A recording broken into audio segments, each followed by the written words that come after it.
हिंदू धर्म में गाय को माता के समान माना जाता है और उनके पूजा एवं सेवा भी की जाती है।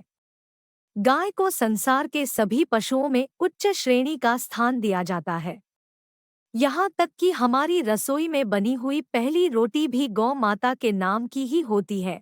और तो और किसी भी तरह के धार्मिक अनुष्ठान गाय के गोबर, दूध, दही, घी के अलावा पूरा ही नहीं होता है। एक बार की बात है, जब भगवान शिव और मां पार्वती समुद्र के किनारे विहार के लिए गए।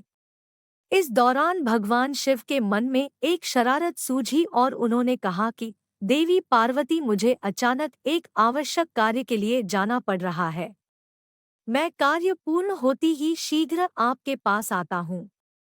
आप यही मेरी प्रतीक्षा कीजिए। असल में भगवान शंकर माता पार्वती को परेशान करना चाहते थे।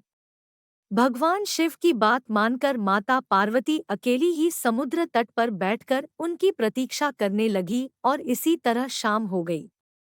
उस दिन तीज की तिथि थी। जब रात तक शिवजी नहीं लौटे तो मां पार्वती ने समुद्र तट पर ही रेत की शिवलिंग का निर्माण किया और आसपास उपलब्ध पूजन सामग्री से शिवजी की रात भर निर्जल और निराहार उपासना की और व्रत संपन्न किया।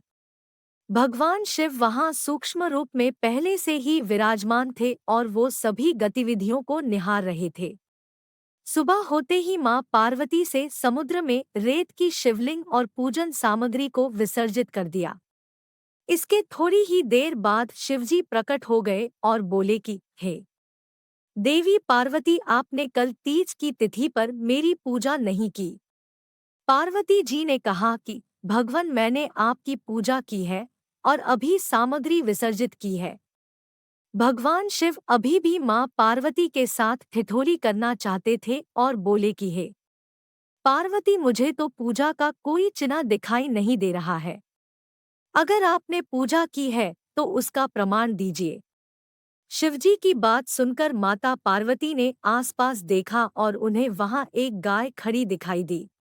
उन्होंने भगवान शिव से कहा कि ये गाय मेरी साक्षी है। जब मैं पूजा कर रही थी तब ये उपस्थित थी। भगवान सदाशिव ने गाय से पूछा कि क्या पार्वती ने पूजा की है, तो गाय ने ना में सिर हिला दिया। भगवान शिव ने कहा कि पार्वती, आप असत्य कह रही हैं। गाय ने तो गवाही नहीं दी। भगवान शिव के समाने स्वयं को अकारण झूठा साबित होना मां पार्वती जी को सहन नहीं हुआ और उन्होंने उसी वक्त गाय को श्राप दिया कि तू दिव्य जन्मा है, जगत कल्याण के लिए प्रकट हुई है, इसलिए जनहित के लिए तेरे गुण यथावत रहेंगे। किंतु जिस मुख से तुमने ये झूठी गवाही दी है, उसे दंड भुगतना पड़ेगा। झूठ बोलने के कारण ही अब झूठन ही तेरा आहार होगा। इस तरह झूठ बोलने से गौ माता पार्वती देवी के क्रोध की भागीदार बनी और आज तक उनकी संतान अच्छा भोजन प्राप्त होने के बावजूद भी झूठन ही खाती है। दोस्तों, वीडियो कैसी लगी कमेंट में ज़रूर बताएं। साथ ही वीडियो को लाइक शेयर ज़रूर करें। अगर चैनल पर नए हो तो चैनल को सब्सक्राइब ज़रूर करें।